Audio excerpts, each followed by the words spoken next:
אני אימא ערה. אין לי רגע שקט, בלילה מחכה לאור היום, בודקת את השעון כל חצי שעה, מחכה ל4:30 כדי שאפשר יהיה לקום. אימא חרדה, אימא עייפה, אימא ערה. ילדינו בחזית מול האויב מבחוץ, ואנחנו בחזית מול האויב מבפנים, שלא דואג לילדינו. אני אימא ערה. נעים מאוד. שמי פולה קויש, ובחיים האחרים מנהלת בחירה בעולם הפמטק, בריאות האישה. אני אימא למ"פ בקבע בהנדסה קרבית.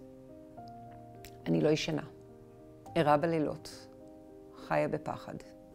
אישה בורחת מבשורה תרתי משמע. רצה פיזית ורצה נפשית כדי שיהיה עייפה. יוצאת לריצת מרחקים ארוכים, ואז באמצע הדרך מגבירה את המהירות. אולי לא ימצאו אותי. אני ערה מזמן.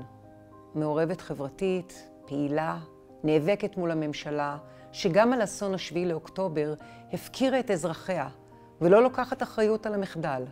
לא ניתן לסמוך עליה, כי היא פועלת למען עצמה והאינטרסים שלה בלבד, ולא למען שלום אזרחיה, ובטח לא לילדינו בחזית.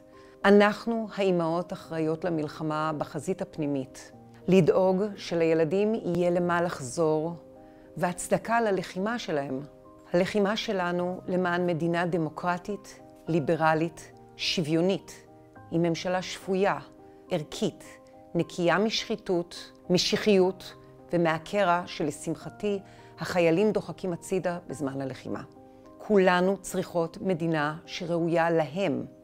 אני אימא למפקד במלחמה, חיה בחרדה ובפחד, ופוקדת כל הלוויה ושבעה ומבקרת את הפצועים של היחידה של בני שלא יכול להגיע. למרות הייאוש והפסימיות, יודעת שאין לי אופציה לוותר על התקווה. אין לנו אופציה להתקרבל במיטה ולהגיד יהיה בסדר, כי לא יהיה אם לא נעשה. עתיד ילדינו תלוי בהחלפת הממשלה. עתיד ילדינו תלוי אך ורק בנו. נעים מאוד. אני פולה, אימא ללוחם, גרה בתל אביב ולוחמת. שנינו בחזית.